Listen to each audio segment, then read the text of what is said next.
She has no idea.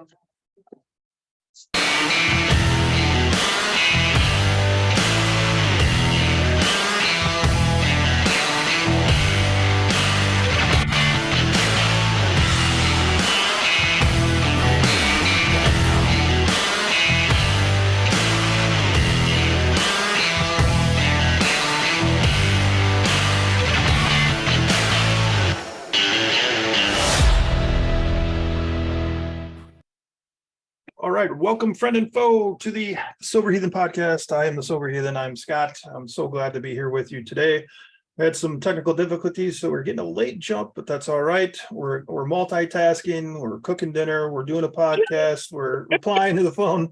Both of us are doing multiple things here, so this is going to be fun. It's a relaxed podcast. We try to keep it authentic as possible. So I will just turn it right over to my guest. Welcome to the podcast. I want to make sure I say your name right, so I'll have you say it first because I don't want to butcher it. Nyeshia. Nyeshia. Okay. Nyeshia, thank you so much. From New York. Welcome to the podcast. You're the first guest from New York. Your name's going to go up on my little map. Super excited to do that. You're obviously in the recovery. I was just mildly looking over your profile. I try not to look in too much to the guests, so it's all new to me too. So I'm learning with the people that are listening at home. So sober mom, sober wife, sober. There was a pet. Was it a dog mom? Yep, dog mom. It's on cue. Look at that. So Yeah. talk a little bit. How long you been sober? What happened? Okay. So I've been sober for 3.5 years this time. Woo. Going on 4, October 12th is my sober date. All right. I had a couple of things that happened before I actually took on this task. Before I was sober for, I want to say from 2003 to 2012, I was sober. So I was in relapse using until about 2015.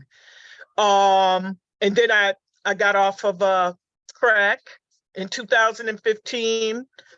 And then I got sober in 2019. Okay. So I went to jail. I got 2 DWIs, 2 DUIs in the state of New York. So if anybody's from New York, you already know that is, that's some darkness. Sure. And I think the worst part of it was coming to terms that I can't drink. I can't drink because it always starts a shitstorm. So that was what my last relapse was. I was in relapse for about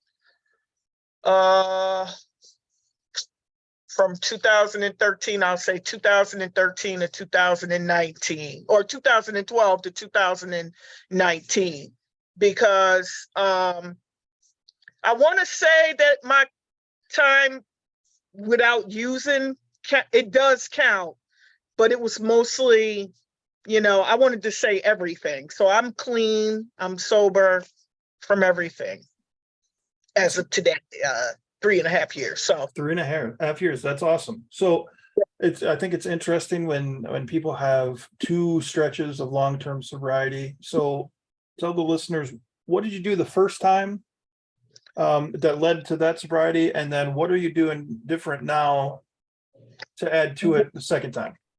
Okay, so the first time there was this guy that I was dating. He was sober for 30 years.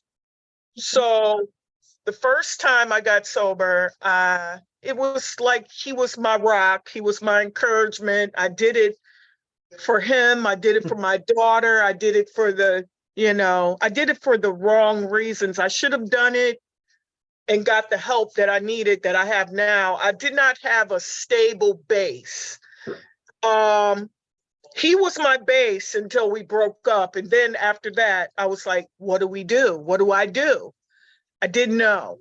So everything came crashing down on me from that breakup, and I started using and drinking again.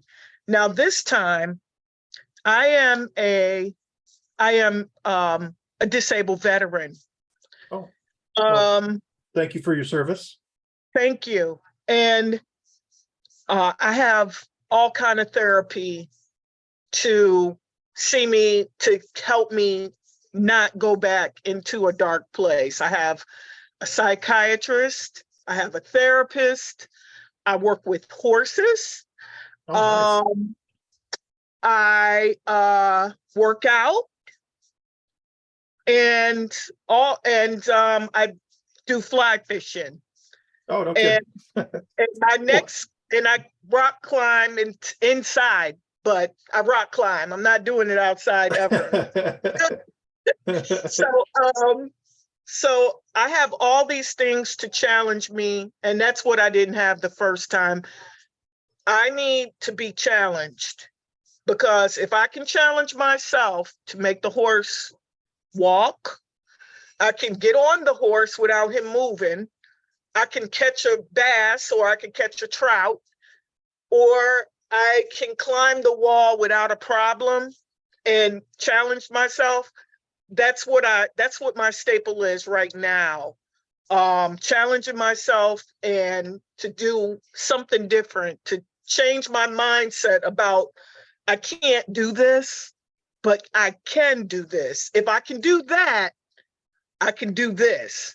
Right. And it's a job every day. And people say, oh, you make it look so easy, blah, blah, blah. I'm like, it really isn't. But working at it every day to make myself a better person than I was before is more the reason to keep going and keep doing it. Some days it is hard, but it's just, I have to keep going for me, because last year it was different. The year before last, it was different. And this year it gets progressively better every year. And I never get on this high horse. Oh, I'm sober, blah, blah, blah.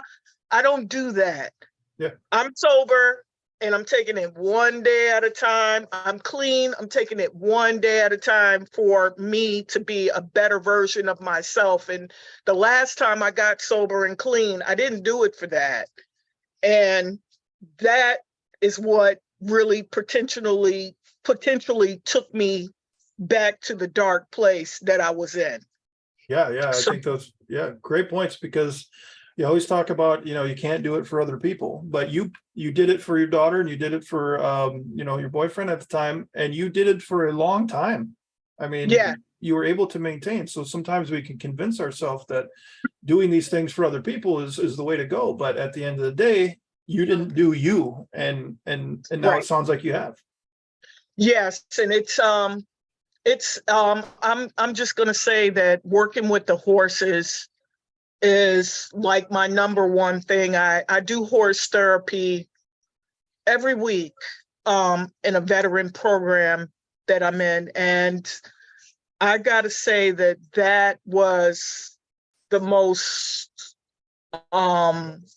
awakening thing that I've done for my sobriety ever, I think. And I can incorporate these things in my daily life. Awesome. And lifting weights, working out. If I can lift the weight, if I can lift a 30-pound weight, then I can lift the weight of sobriety and keep sober and keep going and going and going, Yeah. And I also developed a routine for Sundays. I call it a sober Sunday. Challenge yourself on sober Sunday. I cook a dinner, or we go somewhere and do something different. Just to get back. You can't get back the days and the Sundays that you slept and we're hung over. You just can't. Yeah. But you can make these next ones. You can make these upcoming ones better for you and the people that you affected, and that's basically what I do. Nothing spectacular. I do not do AA. Okay.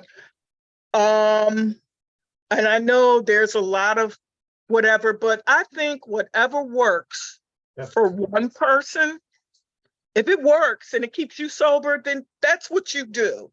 Yeah. I went to AA meetings in 2015. I was homeless and I went to AA meetings, NA meetings.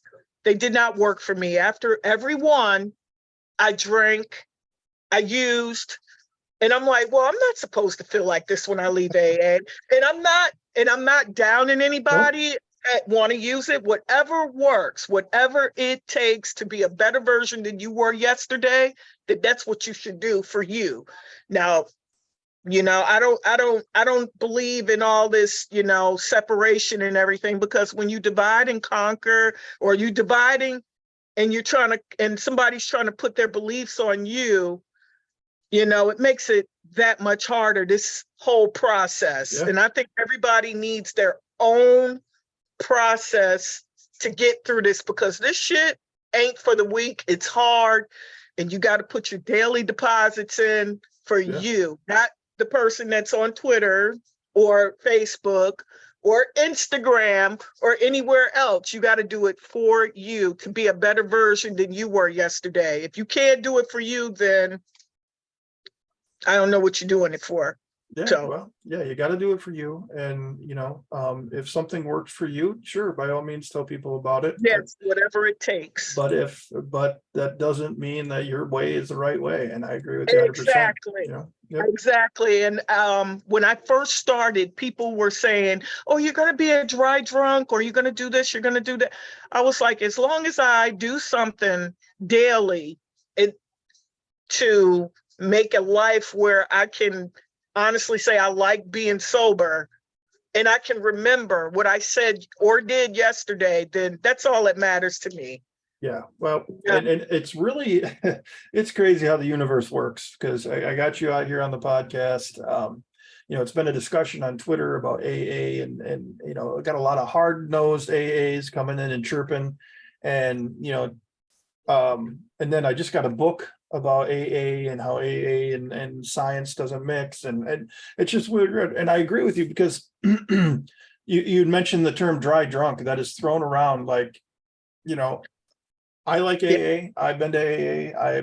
I've read the big book several times. I'm a fan of what it has to say. I'm not a fan of some of the people who represent it. And to call somebody a dry drunk, one of the big things in AA is, you don't take other people's inventory. Well, the moment you start saying that, well, he or she's not ready yet, he or she's just a dry drunk, he or she hasn't hit bottom yet, that's taking other people's inventory, in my opinion. And who are you to know this?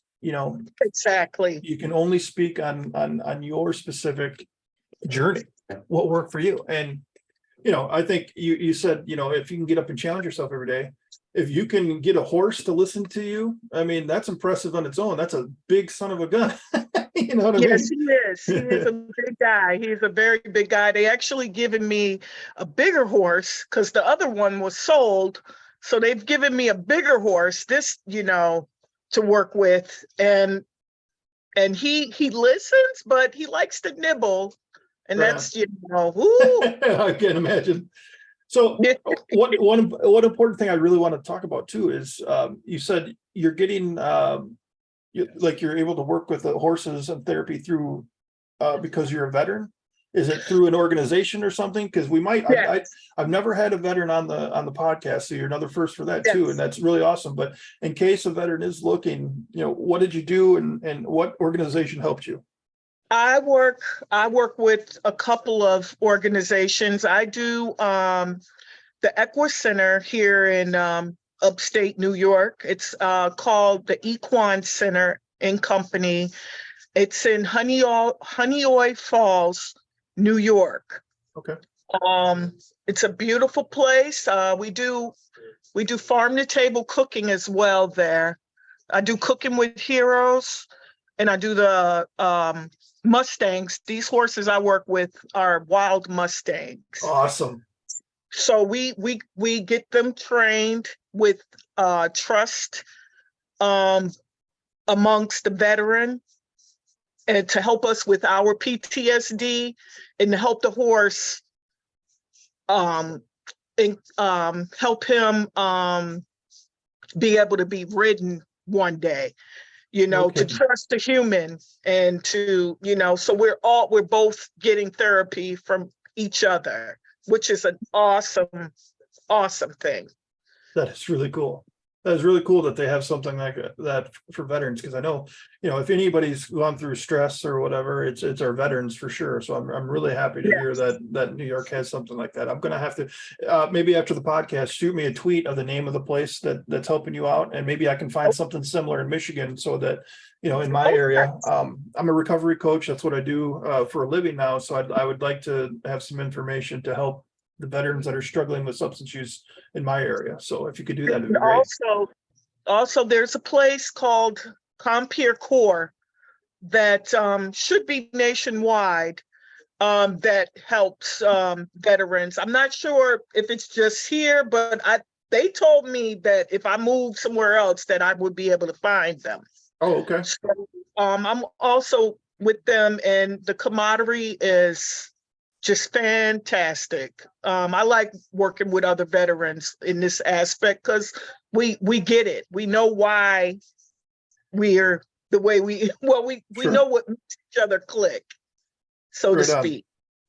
Well, yeah, I'll have to have you send those to me in Twitter, because veterans are going to associate and know what's going on with each other a lot better. We can help the best we can, but okay. Yeah, send me that information. That'd be great. I will. And also, I would like to add that, this is not a pleasure cruise. Somebody has to, what I have to do every day just to get my day going, I have to pray. I have to get up, take a shower. I have to brush my teeth. These were things that I did not do when I was in active addiction or drinking. So it makes a world of difference if you do those, if I do those things before, I leave the house or whatever. It may look easy, but it really is not. So I just wanted people to, I just want to tell whoever, somebody might need to hear that. Because I know that if somebody had to say that to me 8-9 years ago, I would have been like, oh, wow, okay, well, let me try that. So, and those tasks seem so overwhelming at times when you're in the thick of it, like making your bed and folding your clothes and taking a shower. Yes, make your bed, take a shower, brush your teeth, put on something, put on your clothes. It don't got to be the best thing you got, your Sunday's best, but put something on. Yep. I just wanted somebody to hear that. Great stuff. Great point. Yeah, for sure. So you got all kinds of things going on. Let's see. I got some notes. I want to make sure I touched on everything. What's improved as far as family and friends? How do those relationships when with the relapse and before? Talk a little bit about family and friends and how those relationships evolved. So my marriage got better because I was not sleeping on the couch a couple of days a week. Yeah, me too. Yeah. And my kids, my son, I had not seen my son since he was 5 years old. And he visited me back in 2017, 2018, 2019 for the first time since he was 5. Okay. Friends, now I have minimal friends because everybody is doing the same things that they were doing. I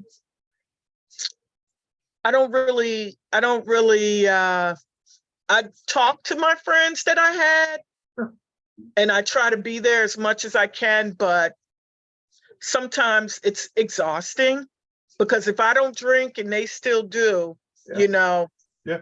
it's nothing I can do about it. I wish it was, but there's literally nothing. But my friendships kind of suffered and fell off. Well, You they had to suffer, so you didn't. So, and I Right. think, yeah, and I think that's a good example of boundaries. You didn't cut them out, not talk to them ever again. You set Right. your boundaries, and I think that's every time somebody on the podcast can say that, I think some people need to hear it. It's okay. Some people you just can't talk to. Yes. And being that I am a veteran and I do veteran activities, some of my friends, are at these activities, and these veteran activities are you cannot drink, you can't do anything. You could just come to the activity. You can't drink and all that stuff. So, by them being there, we can all relate and get along and talk, whatever. But outside of that stuff, I can't allow myself to be a part of their world anymore. Right on. So, This is going to be off the wall and might sound like a weird question, but I get this all the time. Okay. Like I start telling my story. I got 4 OWIs. I've been to jail, this and that. And I've crapped myself and pissed myself. I start telling stories. People like, man, I don't see you doing that. And I get that impression from you. I get that impression. I look at somebody and you hear your story and it's like, there's no way, she's like in line to be the next vice president or something, just the way you look and carry yourself. And it's crazy how this crap can affect, everybody. It's not the dude or woman under the street or laying on the street bench. It's everyday people are suffering. right. And You get that? that's, Do you ever get that comment to you? Like, wow, I would have never guessed. no, No. nobody ever says that to me because everybody that's literally right around me, has seen me in that Oh, I dark. see. They've see. seen me. My daughter visited me in jail. My husband, he's not very street smart or he's Sure. not a very, nobody says that to me, Okay. but I'm sure that they probably think it, Sure. people that don't know me, but Yeah. Well, your husband not street smart. That's funny.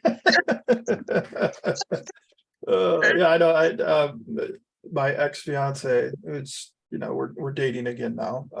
But she's I had to go to jail, and she was more terrified than I was. You know what I mean? Like, oh my God. I was actually relieved when I went to jail because I was like, this has to stop. Yeah. When I had to stop at that point in time, but when I got out, I started back up. But if I hadn't have went in, I think I would be dead right now. Sure. Yeah. And then, to recognize the problematic behavior I was displaying after jail before I got sober, I was like, you know what? I don't want to wind back up in that place. I don't want to leave my husband. I don't want to leave my dog. I don't want to leave my granddaughter. I want to do better this time. So, Sure. yeah. Sure. So we try to be honest with ourselves. Like, I want to ask this question because I want people to know that it's okay. Like, for instance, today we went to a meat market to get some salami and some other things or whatever. And, I saw lining kugel. I can't remember how to say it, but anyway, it's a summer shanty. It's the name of the beverage. Anyway, it's something that something that tastes kind of decent. Anyway, I remember drinking that on the pontoon back in the day. And it was the first time in the 10 months that I've been sober now that I was actually like, man, that actually sounds good. How often, and I have to be honest about those things. I have to be honest that I'm thinking these things, because if I ignore it, that's pretending like it's not real. Exactly. And so if I pretend it's not real, then I'm not dealing with it. So how about in like, for you, how often does that happen? What, when I crave a drink? Yeah, I mean, I know the farther you get, the easier it is. But I guess, how many times, like, say in a month, is it like, this sounds good? Or I wish I could, because I want to normalize those thoughts a little bit, because I know it gets better the farther you go. I want people to know that it's okay to think that. You just got to find a way to not act on it. Well, I haven't really, I mean, in the beginning, I was like, I could do this, but knowing I can't do it. So you got to the point, which is awesome. So you're 3.5 years. So you've gotten to the point where it's just like, I can't even, and I'm not going to say I don't crave it. okay. Okay. The only time I really crave it is when I see something on TV, when I see the people laughing, drinking mimosas, and I'm like, you know what? Maybe I can drink. Yeah. And then the angel on this shoulder is like, no, the fuck you cannot. Yeah. If you do, you're gonna fucking start a whole shit storm. Right. So I cannot. I mean, I take naltrexone. Oh, okay. So I'm on that, and when I have thoughts like that, I pop a pill. That is, wow. I cannot believe you just said that, because I have a podcast tomorrow at noon, and she talks about the Sinclair method and naltrexone, and she's going to talk about that. So, all right, I'll let you go here just a couple of minutes, but comment on the naltrexone and what that's done for you. That, in the beginning, my husband and his brother used to throw barbecues and everything, and it was drinking, everybody laughing, everybody happy, and I'm like, holy shit, maybe I can be like that. And my therapist was like, no, the hell you can't. And so she upped the dosage. Okay. And if you drink with it in your system, you're going to get sick. You're going to throw up violently. If you like throwing up, do that. But I don't. And, but for me, that's what happened. I got violently sick. I got violently sick when I tried to stop while taking that, and it did not work. Right. It did not work. So talk about an added benefit, right? I drank on Antabuse for a while. They had to up it from 250 to 500 because I would just break out in hives when I drank, and I would just pretend like I was sick. And once I got through that hour, then I was off to the races again. See, okay. But that's for me. Well, Nyeshia, thank you so much for coming on the podcast. You have great energy. I'll let you get back to dinner. I know you're doing some things, but again, thank you for your service, number one, and congratulations on your sobriety. 3.5 years is huge. Thank you so much for coming on the podcast. Really appreciate it. Thank you. Okay, I will send you the link afterwards. Everybody that's listening, check out the podcast on YouTube, Apple, and Spotify, and let Nyeshia know how she did. And we already know how that was. It went well. So, all right, take care, and we'll talk soon. All right, thank you. Yep, bye-bye. Bye.